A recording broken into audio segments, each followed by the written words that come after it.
Bueno, vamos a continuar. Estamos en etapas, ¿no?, de la administración. Quedamos en coordinación.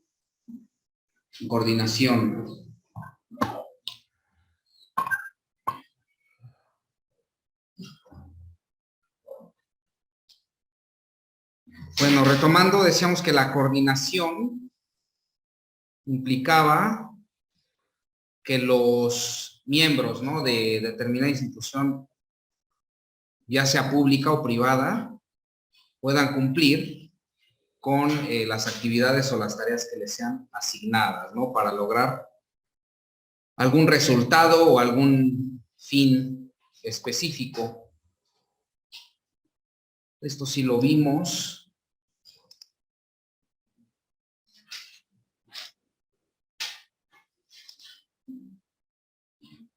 Este último párrafo de la coordinación nos dice que esta coordinación puede ser clasificada en vertical o horizontal. Como sus nombres lo indican, se lleva a cabo entre miembros de diferente jerarquía o a nivel de la misma. Es decir, horizontal sería al mismo nivel, ¿no? Y vertical sería una coordinación entre miembros de diferente jerarquía. Por ejemplo, jefe-empleado. Jefe-empleado, esa es una relación una relación horizontal o vertical. Vertical. Y entre empleados, horizontal, ¿no? Muchos hablan de, no lo plantean así, sino relaciones como relaciones de coordinación en el mismo plano o relaciones de supra a subordinación, es decir, de un rango más alto a uno de menor escala. Entonces, eso es lo que implica la coordinación. Finalmente, se empiezan a dar también roles, ¿no?, entre personas de el mismo nivel o de diferente jerarquía. Y luego tenemos la evaluación, creo que es la última. Regreso un poco al evaluación. La sexta etapa o principio, ¿no?, que también algunos los conocen como principio. La evaluación es la última etapa de la administración. ¿Qué implica la evaluación o valoración? En métodos que van a llevar a cabo para determinar los resultados que se han dado en todo ese proceso, ¿no?, en esa administración. Resultados del rendimiento y las actitudes que también han adoptado los empleados en el puesto que les fue asignado. Es en consecuencia la evaluación del rendimiento de un sector o de una persona determinada en el proceso de la organización. ¿Qué se considera en esta evaluación o qué se va a tomar en cuenta justamente para valorar diferentes aspectos, ¿no? La naturaleza e importancia de la tarea asignada, el tiempo utilizado para realizarla, capacidad de quien la realizó, seguridad, precisión y nitidez con que fue realizada esa tarea, la disciplina e interés demostradas por la persona que realizó la tarea, así como su comportamiento con sus compañeros de trabajo y el público general. Esto lo vemos en funciones, ¿no?, de la administración pública. Por ejemplo, temas de seguridad, ¿no? Las relaciones o el trato, principalmente esto, el trato entre el servidor público y la ciudadanía es importante, ¿no? Eso es motivo de una evaluación, incluso antes de que se ingrese a una institución de policía, pues hacen pruebas, ¿no? Hay algunas muy conocidas. ¿Cómo se llaman? ¿Alguien sabe? Edgar. Pero, ¿Cómo valoran, ya me acordé, es evaluación de control, ¿no? Y confianza. la de control y confianza, también la de salud, pero tiene un nombre también, pero es como la condición física, todo. Ajá. Bueno, también Los depende, exámenes, ¿no? los famosos exámenes, ¿no? De control y confianza, etcétera. Eso tiene que ver con esto, o sea, ya aplicado un tema de la administración pública, para elegir a un personal que se va a encargar de una determinada área, como es la seguridad, le van a aplicar esto, ¿no?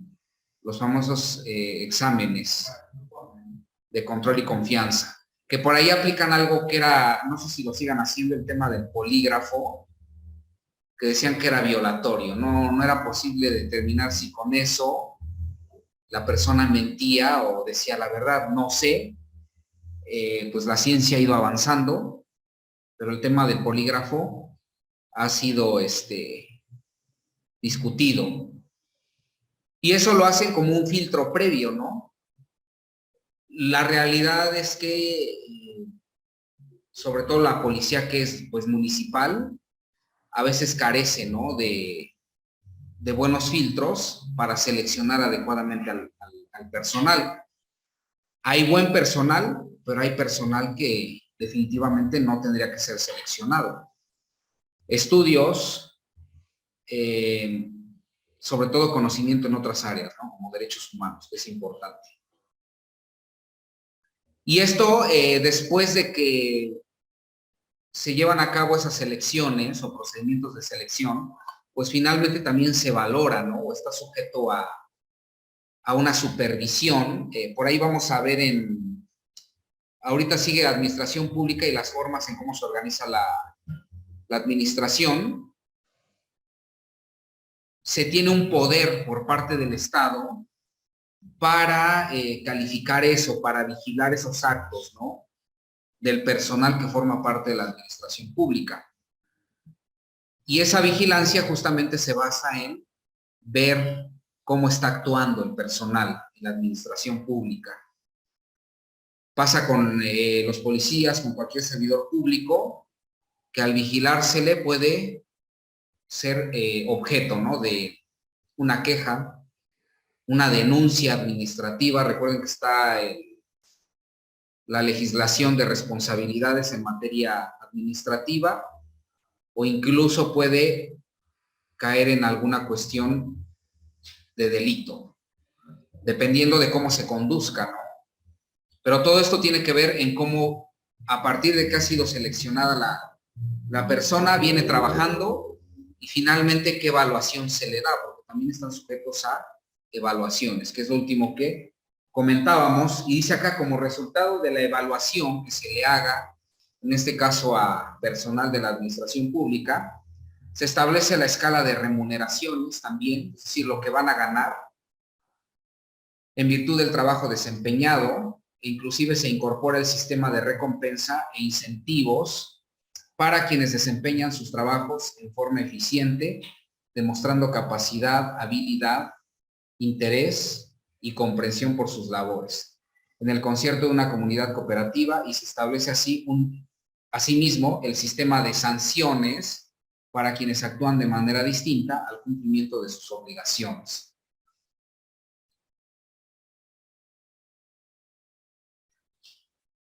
Actualmente en el campo de la seguridad, creo que estaban justamente implementando esto, recompensas e incentivos por detenciones, ¿no? De determinados delitos. Pero eso también puede generar corrupción o no. Si yo le digo a un policía encargado o sea, en la administración pública de la seguridad, si tú detienes a X personas en un mes, que se dediquen, por ejemplo, al robo de autopartes, habrá una recompensa, un incentivo, ¿no? O algún bono, porque así lo manejan las instituciones. ¿Eso podría generar corrupción o al contrario, es para combatir delincuencia? ¿Qué opinan?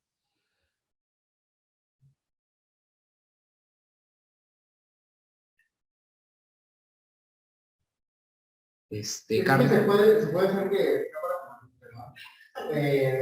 pero como todo, siempre a los malos hábitos o las malas personas pueden lograr pueden llegar pero creo que de fondo sí sería pues ese combate, ¿no? Ok, lo ideal, ¿no? Ajá, sí. Pero en el fondo puede corromper.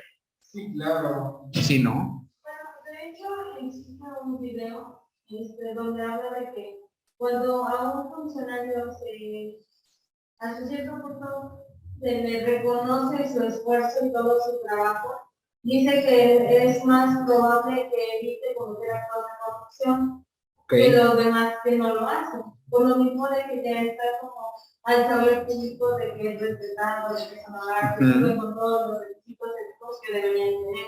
Pero dice que también a la vez podría tener ese punto dos vertientes, como que se haga corrupto, como que no. Exacto. Entonces puede suceder, ¿no? Cualquiera de las dos.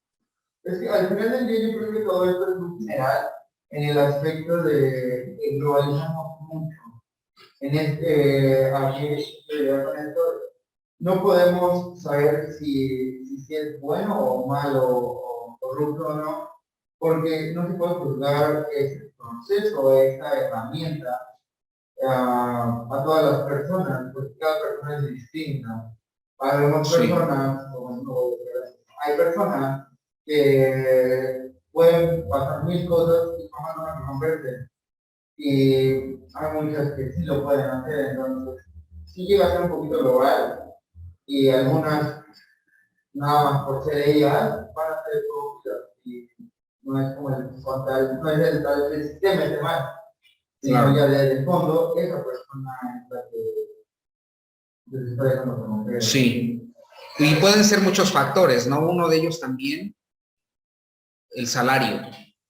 ¿Cuánto gana un policía actualmente? No lo sé, no tengo bien idea, pero yo creo que ha de andar, por ejemplo, un policía municipal, no sé, 6,000, 7,000 pesos mensuales, quizá. 6, ¿no? Más o menos, yo creo.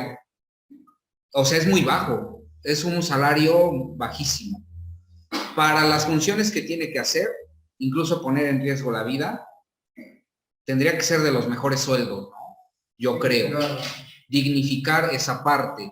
Entonces, evidentemente que si tú le dices a un policía, va a haber recompensas o va a haber bonos si tú detienes a personas que roben autopartes, pues se da incluso el tema de que detengan a cualquiera y le siembren cosas, ¿no? Y eso pasa. Eso es una práctica que sigue pasando ahora con la finalidad de que no solo se le detenga a la persona, sino que incluso no salga, ¿no? de prisión. Si robó una autoparte, puede ser que le achacan más, ¿no? Traía droga, traía arma de fuego, de uso exclusivo del ejército, ya no tiene libertad. Lo comentaba, por allá hay una persona que estamos atendiendo su proceso penal, justamente eso pasó. Traía arma de fuego y incluso le dieron a elegir, le dijeron, arma de fuego o droga. Y él dijo, déjame el arma, ¿no? Porque es lo que yo traía. No traía yo droga. Entonces, dependiendo ahí también del gramaje y todo eso, ¿no? El punto es que él no sabía, él adquiere un arma y es, digamos, de las reglamentadas, de las que puedes usar con licencia. El punto es que esa arma fue modificada y tenía ráfaga. Entonces, al ser ráfaga, ya es de uso exclusivo. Las van catalogando, ¿no? Quedó adentro, pero bueno, finalmente lo que él cuenta es la práctica, ¿no? Policial. Y eso justamente porque están actualmente ahora implementando estas cuestiones de dar bonos si se realizan detenciones por determinados delitos. Entonces, puede generar corrupción, sí, y también influye mucho el sueldo que tengan ellos, ¿no? Yo creo que si hubiera un buen sueldo, difícilmente se corrompe. Eso tiene mucho que ver. La federación por eso es muy difícil corromper a a un juzgador federal. Los hay, yo creo que sí, ¿no? En todos lados, pero es más complicado por el tipo de sueldo que tienen. Y el sueldo no es lo más atractivo, son las prestaciones. Hay bonos para todo, o para viajes, médicos, etcétera. Es decir, suman más las prestaciones que les dan que el mismo salario. Entonces, eso es muy importante, la dignificación de los salarios para evitar este tipo de cuestiones en la administración pública. Pero justamente, de cierta manera, volvemos un poco a lo mismo, ¿no? Que depende de la persona. Sí, Porque cuántas personas estando en un cargo público, ganando miles de pesos, por lo que a usted le guste, se siguen corrompiendo. Sí, claro. A veces habemos personas muy ambiciosas y podemos tener un buen dato y con tal de tener algo más, hacemos ciertas cosas más. Sí, exacto. También El desvío de recursos, todo eso. Claro, no creo que sea como algo fundamental. Obviamente sí, hablando de lo que sí amerita, no es lo mejor, claro, pero no creo que sea esa la pieza fundamental Ok. para evitarlo, porque puede haber, es lo mismo como decía, un jugador federal, es muy difícil que se corrompa así, porque como él gana bien, no se va a corromper con 500 pesos, con 1000 pesos. Claro. Se va a corromper con 10,000, 50 o no sé. O más. Sí, claro. Sí. Entonces sí, tiene que ver más con la oferta. Exacto. Y tema de educación también, ¿no? De valores. De valores. De valores. O sea, es un problema también cultural, ¿no? La profesionalización de la policía también tiene mucho que ver, ¿no? Aparte del salario, sí está estipulada una profesionalización, pero eso sí tendría que obligarse más, ¿no? Incluso elevarlo a un rango constitucional, porque ahí está la función de la seguridad pública, elevarlo ahí, para que todo policía, o sea, tenga incluso una carrera, ¿no? Carrera policial, que implica muchas cosas, desde el tema teórico hasta el tema de capacitación. Y todo esto, pues obviamente lleva, como decíamos, puede haber corrupción y eso puede originar entonces sanciones, ¿no? El sistema de sanciones para los que incumplan esto, ya sea en materia administrativa o incluso penal. Ok, entonces una vez visto lo que es el proceso, las etapas de la administración, definimos que es administración pública. Acá es muy corto esto porque recuerden que en el primer tema hablamos de la función administrativa, también se dijo que era la administración pública. Entonces, nada más para complementar y definir administración pública, ¿qué es? Acá nos empieza a decir, es el Estado en acción, ¿no? Es el Estado haciendo algo o construyendo algo. Ya como tal, dice la administración pública, es el conjunto de áreas, son áreas del sector público del Estado, que mediante el ejercicio de la función administrativa, la prestación de servicios públicos, ejecución de obras públicas y realización de otras actividades socioeconómicas de interés público, trata de lograr el fin del Estado. O sea, el fin del Estado es el bienestar, ¿no? El bien común. Para eso se creó. Y todo esto, pues se busca alcanzar, ¿no? A través de esta función administrativa, prestar servicios públicos, ejecutar obras y realizar algunas otras funciones socioeconómicas.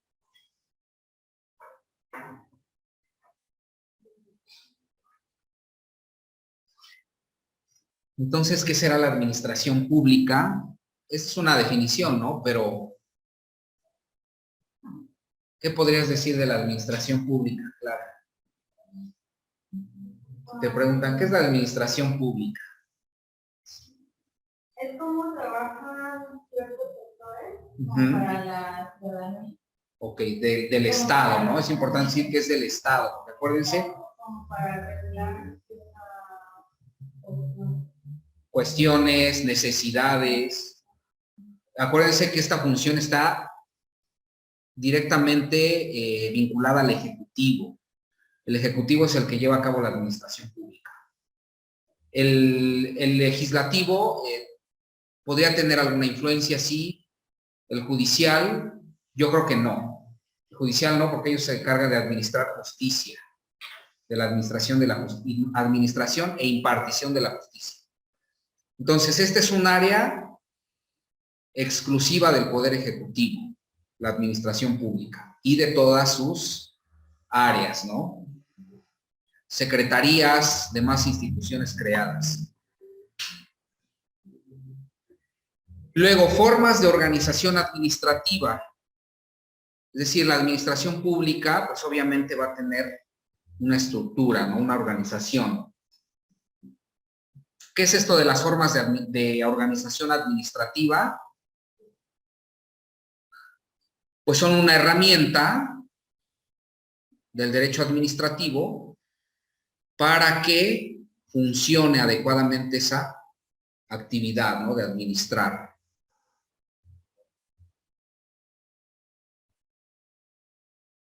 ¿Cuáles son esas formas en cómo se organiza la administración? Tenemos acá 5, ¿no? O las que destacan son 5. Organización administrativa centralizada, o sea, la centralización, la concentración, la desconcentración y la descentralización. A lo mejor alguna vez han escuchado, tal órgano es un órgano descentralizado del Poder Ejecutivo. Es decir, deriva de ahí, ¿no? Yo siempre me confundo en esa parte, con los desconcentrados, los descentralizados, porque, no sé, como que todavía me quedan muy bien definidas las diferencias, pero solo sé que unos dependen del Ejecutivo. El Ejecutivo, y los otros, a pesar de que son una parte del Ejecutivo, no dependen de él. Es como la más grande diferencia, ¿no? Sí. Exacto. Pero aún no me quedan claras sus funciones, no sé si me podría... Sí, vamos a ir viendo cada una de estas formas de organización administrativa. Y efectivamente, algunas características tienen que ver con, por ejemplo, el recurso, ¿no? Si el Ejecutivo da recurso o da apoyo económico, hay desconcentración, o sea, es desconcentrado, ¿no? Descentralizado, o sea, que ya no pertenece a ese centro, a ese punto específico del Ejecutivo. ¿Por qué? Porque puede ser que tenga patrimonio propio, ¿no? Por ejemplo, derechos humanos. Derechos humanos tienen patrimonio propio, ellos se rigen, tienen su propia, ¿cómo decirlo?, partida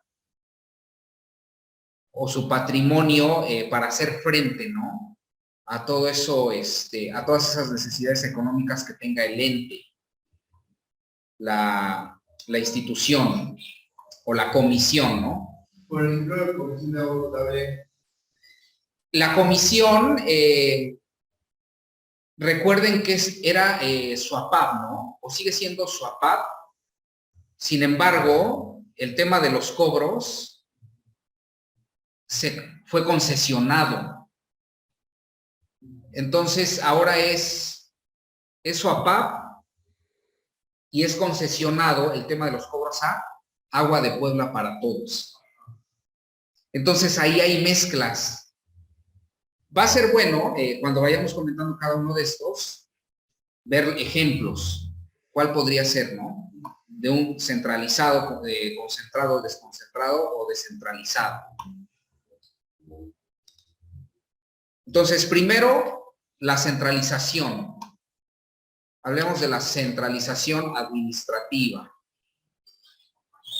¿Tiene que ver con la administración pública? Sí. ¿Qué implica la centralización? Como su nombre lo dice, va a reunir, ¿no? O va a unificar en el centro la decisión de las actividades del Estado, de la administración pública o de cualquier otra organización.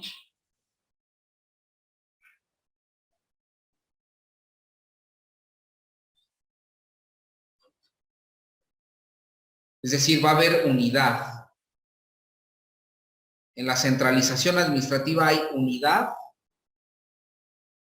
¿En qué? Tanto en la ejecución de la ley como en la gestión de los servicios.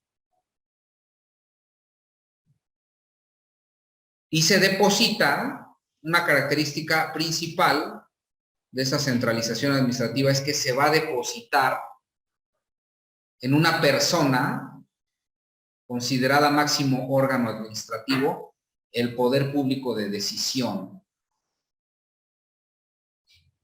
La coacción, la facultad de designar a los agentes de la administración pública está depositada en una sola persona.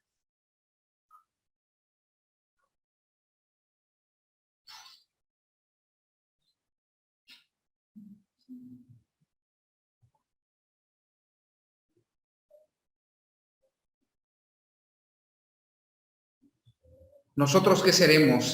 Un país centralizado.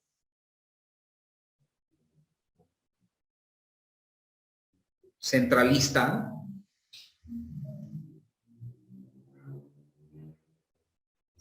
Claro, ¿no? Porque al final de día ahí sí que se produce la unidad en de las leyes en Estados Unidos por un titular del máximo órgano administrativo. Pues recordemos que el titular del máximo órgano pues, es el presidente, es uno. Ok. Entonces, En él se depositaría, ¿no? sí, claro. Pero también habría que considerar, eso es una forma de organización política, centralismo, ¿no? Pero somos federación. Es que es central. Ok.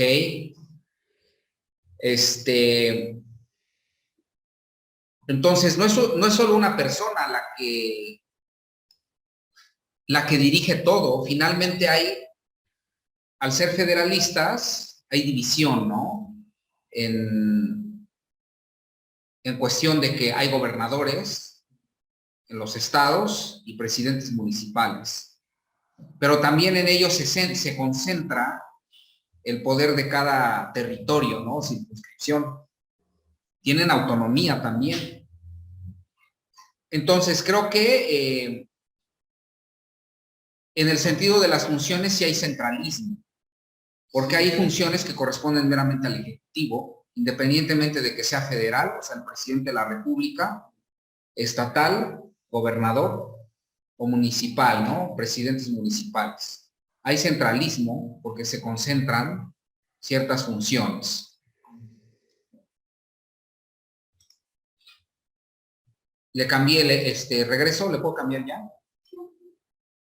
Sí. En la centralización administrativa, toda acción proviene del centro.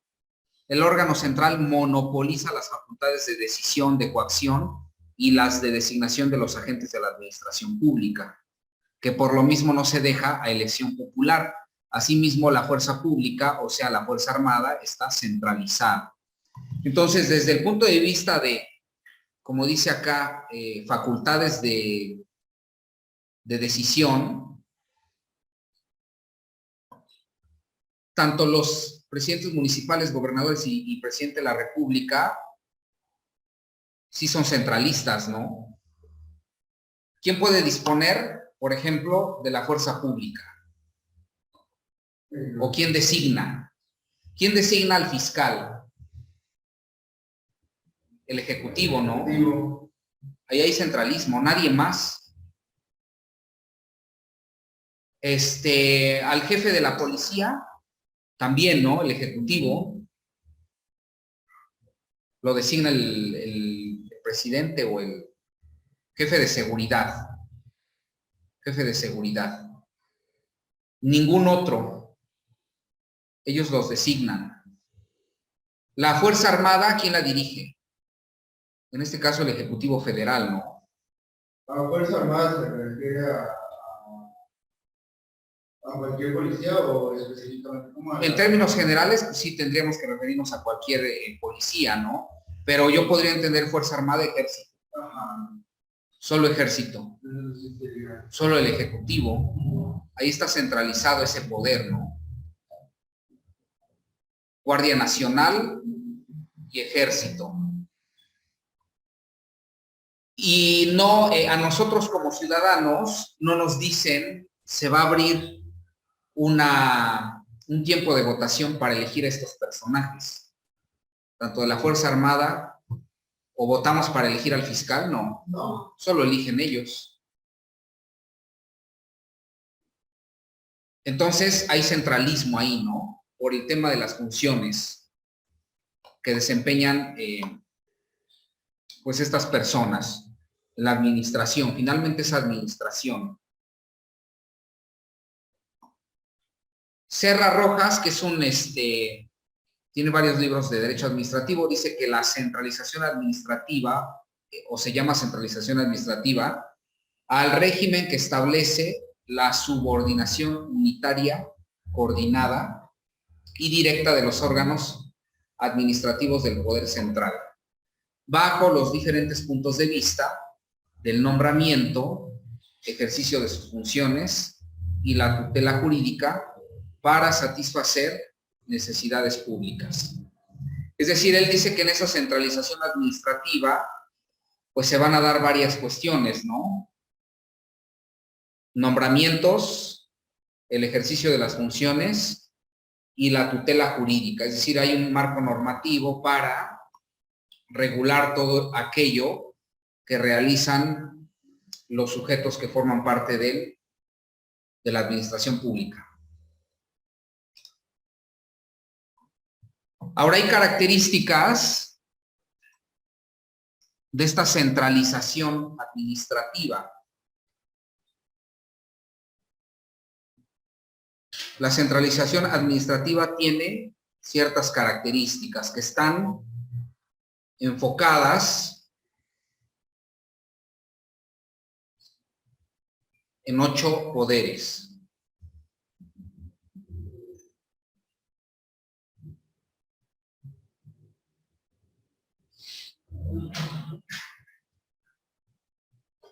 No es, acá están enumerados así, sin embargo no es necesario que estén en ese orden. O sea, son 8 poderes que caracterizan a esa centralización administrativa. Poder de nombramiento, es decir, si tiene que designar a la persona. Poder de remoción, poder de mando, de decisión, poder de vigilancia, poder disciplinario, poder de revisión y de resolución, ¿no? De conflictos de competencia.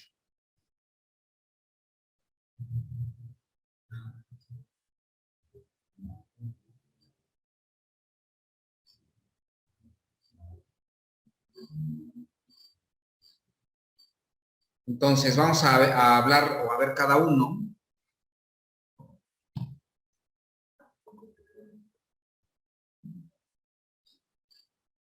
Hasta el de vigilancia.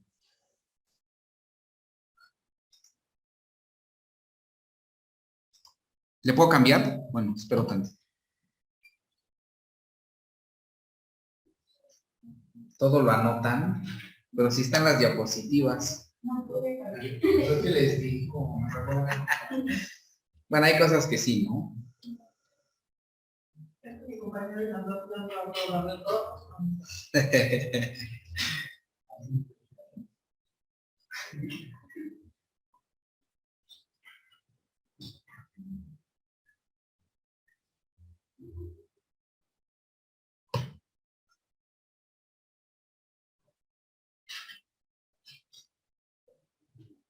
Poder de nombramiento. ¿Qué será el poder de nombramiento?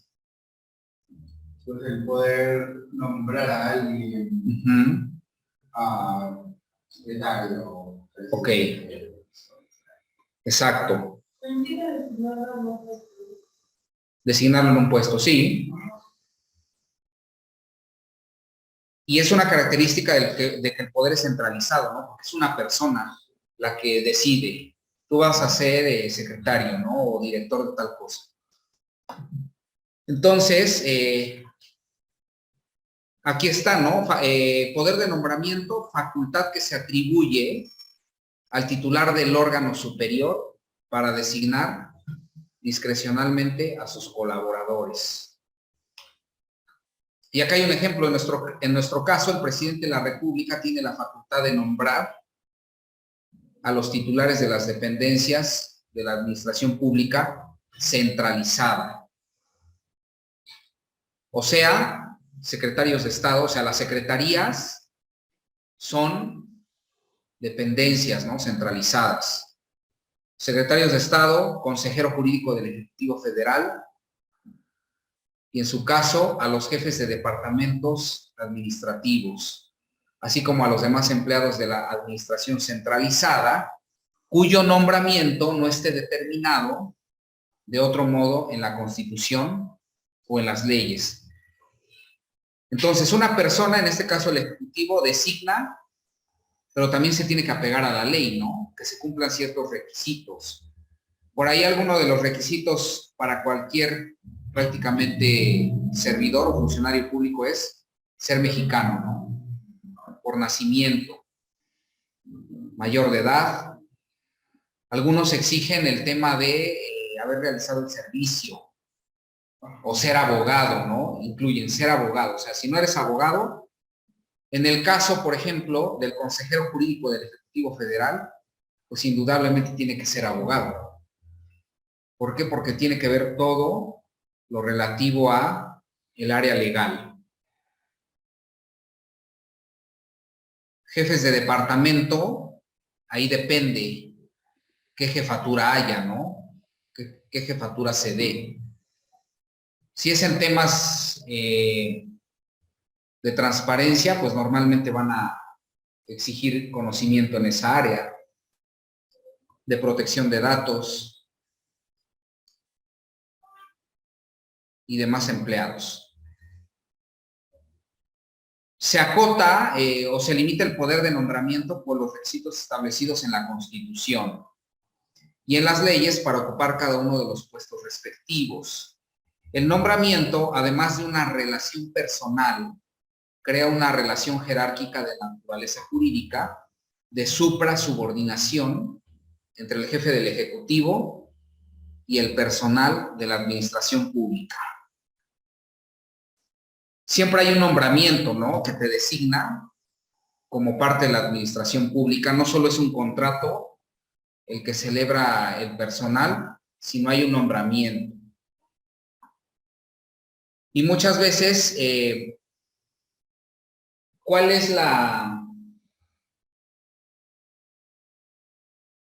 normalmente qué es lo que piden en los trabajos? ¿Alguien ha visto en la administración pública qué es lo que se pide? La famosa constancia de antecedentes, ¿no? Antecedentes no penales. Sí, ¿Qué más? Pero piden otra cosa para cargos públicos. Y esto tiene que ver justamente con los nombramientos. Otra carta, ¿cómo se llama? ¿No saben?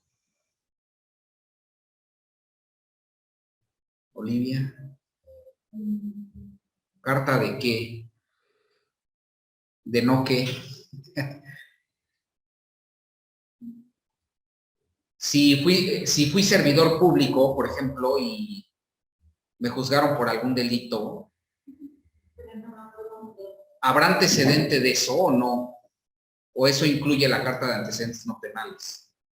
No, es una, me parece que carta que por servidor público. ¿Alguien? O sea, ¿ustedes creen que si fui servidor público y a lo mejor actué mal, recibía yo dinero o caí en algún tema de cohecho, pero nunca me juzgaron, solo fue administrativo. ¿Habrá algún antecedente o no? No hay de qué preocuparse. No, pues sí hay de que preocuparse, pero no. Hay un procedimiento administrativo, ¿no? Para sancionarlo. A lo mejor lo dan de baja o lo despiden nada más. No le abren alguna investigación, no lo sentencian por algún delito. Pero si abren algún procedimiento administrativo, eso puede dar lugar a que lo inhabiliten. Entonces, normalmente cuando ingresa uno al servicio público o a la administración pública, te piden la carta de no inhabilitado. Es una carta que da el gobierno, la administración pública, para verificar si antes ya fuiste servidor público, que puedas volver a desempeñar un cargo y que no se te abrió un procedimiento administrativo, no se te inhabilitó, no se te quitó alguna licencia o se te suspendió en el ejercicio, ¿no? de ciertas funciones. Una pregunta, en el caso de que tenga alguna queja onda, si lo pueden dar. Sí, porque puede ser que la queja se esté tramitando apenas. Hasta que no haya una resolución, prácticamente el procedimiento administrativo es un proceso, como si fuera un juicio y va a haber una resolución. Si esa resolución determina que se debe inhabilitar, ahí sí ya se genera un antecedente, ¿no? Como en el caso penal, a través de la carta de antecedentes no penales, se puede ver si ya fuiste sujeto, ¿no? A un proceso o sentenciado. Que ya decían por ahí que exigir eso era violatorio, porque finalmente es como una etiqueta, ¿no? No te tienen que exigir eso, eso imposibilita el acceso a la libertad de trabajo. Pero se sigue pidiendo. Entonces, si hay una queja presentada, no va a dar origen a una carta de no inhabilitado. Necesita seguirse el trámite de esa queja hasta que culmine con una resolución. En el caso de los jueces, se puede dar, ¿no? la inhabilitación, la destitución. Habíamos comentado, les dije por ahí de un tema que ganó incluso un concurso de periodismo que se llama El juez que no debió serlo. ¿Sí les comenté o no? Era un juez que tuvo un nombramiento, en este caso, bueno, fue del Poder Judicial, pero se descubrió que la cédula, el título y la cédula eran falsos. El número de cédula que él tenía, si lo ingresábamos al sistema, era una cédula que estaba asignado o asignada a a una persona de origen ingeniero. Entonces a este juez le apodaron el ingeniero, porque buscaban la cédula y no era de él, era de un ingeniero, o sea, era falsa. Y esos documentos los presentó finalmente al Poder Judicial y así operó muchos años, desde la época de Moreno Valle. Este juez fue el que resolvió, creo que el tema del niño bala, el niño que murió por una bala de goma en ese sexenio. Juzgó a personajes de esta asociación de los comerciantes, creo, Simitrio y todos ellos, y juzgó gente sin haber tenido pues una carrera, ¿no? O estar titulado. Entonces eso es gravísimo. Se le dio de baja, se dio una suspensión, finalmente creo que se le procesó y ya no forma parte, ¿no? Pero aquí el tema, o todo esto que tiene que ver con la administración, tanto pública como de los que se encargan de la administración de justicia, es todos esos procedimientos o personas a las que juzgó, ¿qué van a hacer, no? Si fueron juzgadas por un juez que no tenía la capacidad o el título, ¿podrán recobrar su libertad? Yo creo que sí.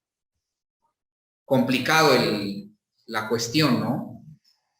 Pero fueron juzgados por pues una persona que no era, de acuerdo a los requisitos, abogado, ¿no? O licenciado en Derecho. Es complicado, es grave esa parte.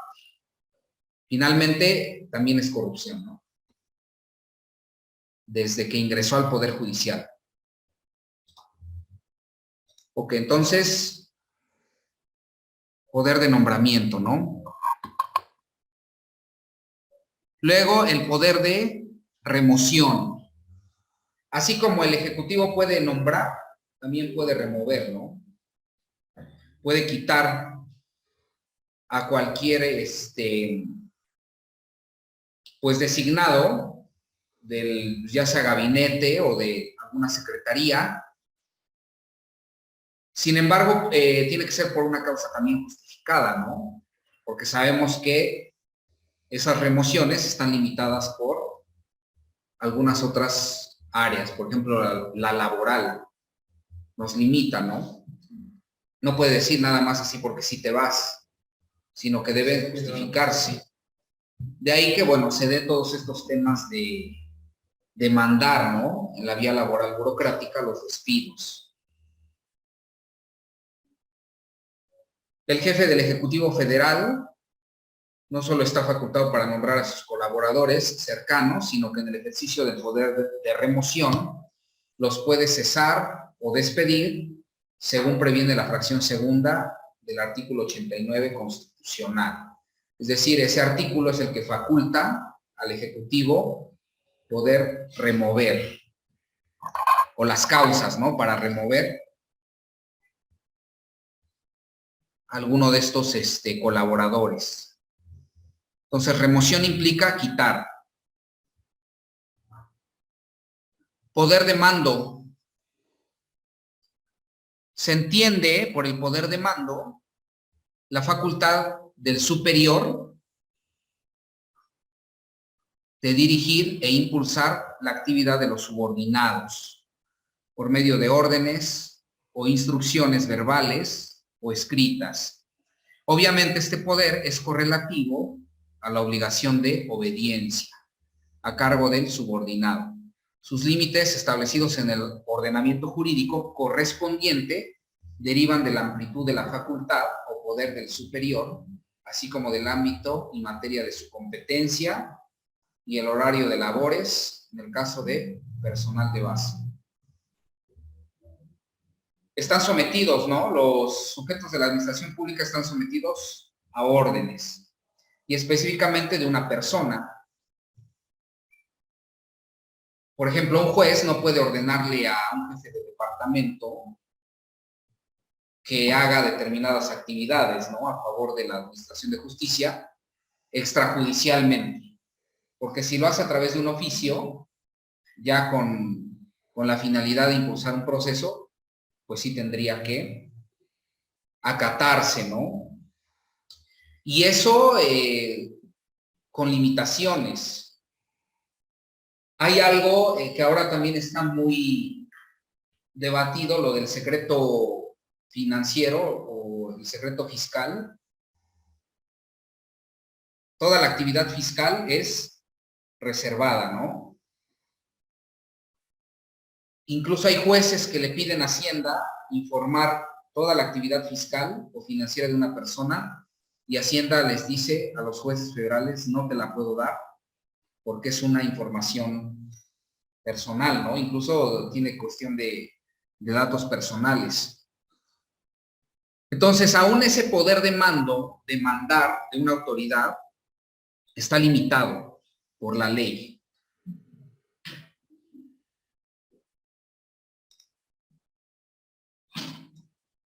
Se ejerce el poder de vigilancia. A ver. No, me salté. Ok, poder de mando. Entonces, sí queda claro estas características de la centralización, poderes, poder de mando, poder, ¿qué más? Nombramiento, remoción y mando. Sí, ¿no? Son muy concretos.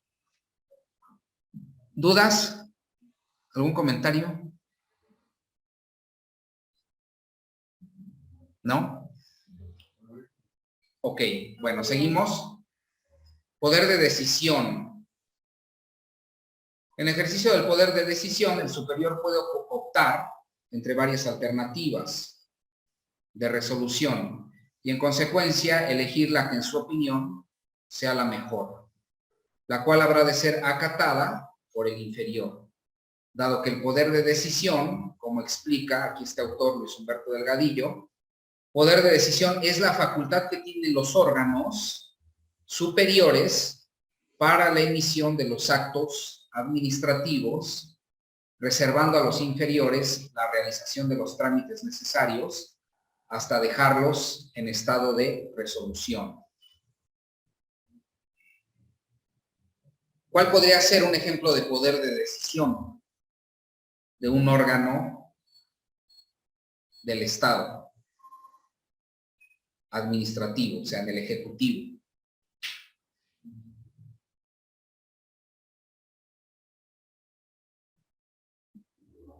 Emisión de actos administrativos.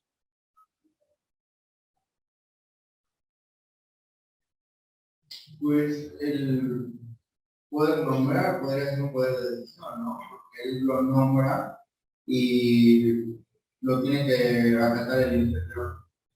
No puede como negarse a...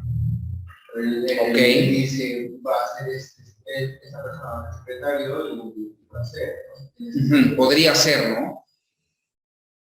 Y si habláramos de ese poder de decisión no enfocado a alguien que se va a designar, sino a una persona común.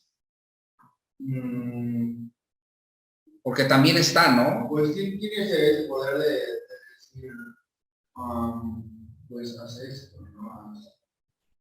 ¿Cómo qué? ¿Qué podría ser? No tengo algo claro, pero... Claro. Podría ser que para a un cierto policía le dirija, ¿no? Le diga que hacer como... Ok.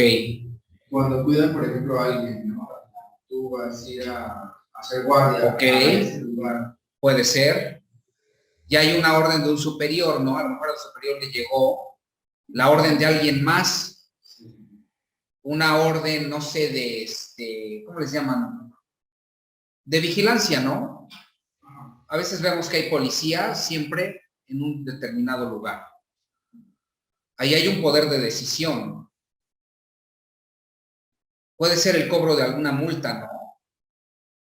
Un superior ordena cobrar una multa a alguien de su, o a un inferior, alguien de su departamento en contra de un particular. Finalmente ese es un acto administrativo. El cobro de alguna multa puede ser, por ejemplo, por fotomultas. El tema de las fotomultas, eso es del Ejecutivo. Tiene que ver con finanzas, ¿no? La Secretaría de Planeación y Finanzas. Que se cobre la multa. Si no se paga la multa, pueden ordenar incluso un procedimiento coactivo, embargar bienes. Y eso no es judicial. Eso deriva de facultades y del poder de decisión de entes, ¿no? De la administración pública. También no sé qué tanto puedan tener ese poder de decisión en este lugar, pero se me ocurrió ahorita el hecho de los exámenes que platicábamos, de los exámenes de confianza. En cualquier momento el superior diga, ok, no sé, lo que nos parece, ahora todo lo que aquí. Sí. Sí lo puede hacer. Indudablemente es algo más interno, ¿no? De la institución, pero es poder de decisión. Así como decías, va a decidir también a quién seleccionar o a quiénes no. El poder de decisión también implica incluso cambiar normativas internas, ¿no? Cada ente tiene reglamentos o lineamientos, a veces los llaman así, lineamientos. Entonces, el poder de decisión también implica poder cambiar esos estatutos, ¿no? O disposiciones legales internas. Ok, poder de vigilancia. Finalmente, el poder de vigilancia. Dice, los poderes de mando y decisión, para tener cabal efectividad, requieren del ejercicio del poder de vigilancia, merced al cual el superior tiene la facultad de inspeccionar y vigilar la actuación de sus subordinados, lo cual le permite detectar cuándo estos últimos incumplen las órdenes y decisiones del superior, así como saber si cumplen o no sus obligaciones derivadas de la normativa en vigor, especialmente la legislación en materia de responsabilidades administrativas y determinar las responsabilidades sobre la materia, además de las civiles o penales en que incurran por su incumplimiento. Entonces, vigilancia, como su nombre lo indica, va a haber superiores, ¿no? Que estén justamente supervisando, inspeccionando toda la actuación de los, o del personal, ¿no? De los inferiores. En todos los trabajos o en todos los cargos de la administración pública esto sucede. De hecho, ya es como un órgano aparte, ¿no? Ok. Bueno, no sé si llamarlo aparte, pero sí ya es dentro de esta rama de la administración, las secretarías así tienen por sí solas un cierto número de personas, un cierto grupo, que es el órgano de vigilancia. Exacto. El órgano interno de control y vigilancia. Así es. Como por sentido común, ¿no? Sí. Pero eso también digamos que el secretario puede mandar a ese órgano, porque se supone que también el órgano puede vigilar o hacer cosas en contra del secretario, ¿no? Exacto. Pero aún así el secretario sí puede como tener ese cargo superior hacia ellos. No, hay órganos internos, por ejemplo, si hablamos de una secretaría, hay órganos de control que los va a designar también el Ejecutivo. Específicos para controlar y vigilar X secretaría, para que también haya un equilibrio, ¿no? Por ejemplo, en cuestiones de las declaraciones patrimoniales, hay un órgano interno de control, o ahorita se me olvidó el nombre, no recuerdo, sí, pero estos órganos se encargan justamente de vigilar el tema patrimonial, ¿no? Vamos a ver cómo el servidor público rindió su declaración patrimonial. Sabes que esto no cuadra porque de acuerdo al sistema, y tienen acceso a todo, de acuerdo al sistema de finanzas tienes 3 vehículos y solo estás reportándome 2. Hazme saber si el otro ya lo vendiste, no lo diste de baja. Todo eso revisan, ¿no? Entonces hay una vigilancia en la parte financiera, ¿no? Y eso es muy aparte de, digamos, de las funciones que pudiera tener el director o el secretario, ¿no? Sí, por ejemplo, en la Secretaría de Seguridad Pública, el órgano interno de seguridad le van a responder al federal, sí, no al secretario de Seguridad Pública. Exacto. Okay. Sí. Entonces, en materia, por ejemplo, de la Contraloría, ellos llevan todo el tema de las licitaciones, las adjudicaciones, y a ellos los puede revisar la Auditoría Superior del Estado, a la Contraloría Municipal. Entonces, es un órgano más alto, ¿no? Sí. ¿Para qué? Pues para que haya transparencia, porque si pertenece al mismo secretario, bajo las órdenes del mismo secretario, indudablemente va a haber corrupción. Exacto. Entonces, en algunas cuestiones ajenas a la Secretaría o al departamento, el órgano de vigilancia tiene que ser independiente. Se ejerce el poder de vigilancia mediante actos materiales ordenados por el superior, consistentes en visitas, inspecciones, investigaciones, supervisiones y auditorías contables, operacionales o administrativas, complementadas con informes, rendición de cuentas, estados presupuestales y contables. En virtud del poder de vigilancia, el superior mantiene la posibilidad de rectificar y corregir la actuación de los órganos y servidores públicos subordinados, así como de fundamentar las responsabilidades imputables a los inferiores. Entonces, estos órganos siempre están en la administración pública o en cualquier otro órgano. En el Poder Judicial también, ¿no? Hay las famosas visitadurías, donde uno de los magistrados, que ahí sí pertenece al mismo ente, el Poder Judicial, va a los juzgados. Llega un magistrado a un juzgado a visitar al juez, a hacer visita y empieza a pedir los libros, ¿no? A ver, tráiganme los libros.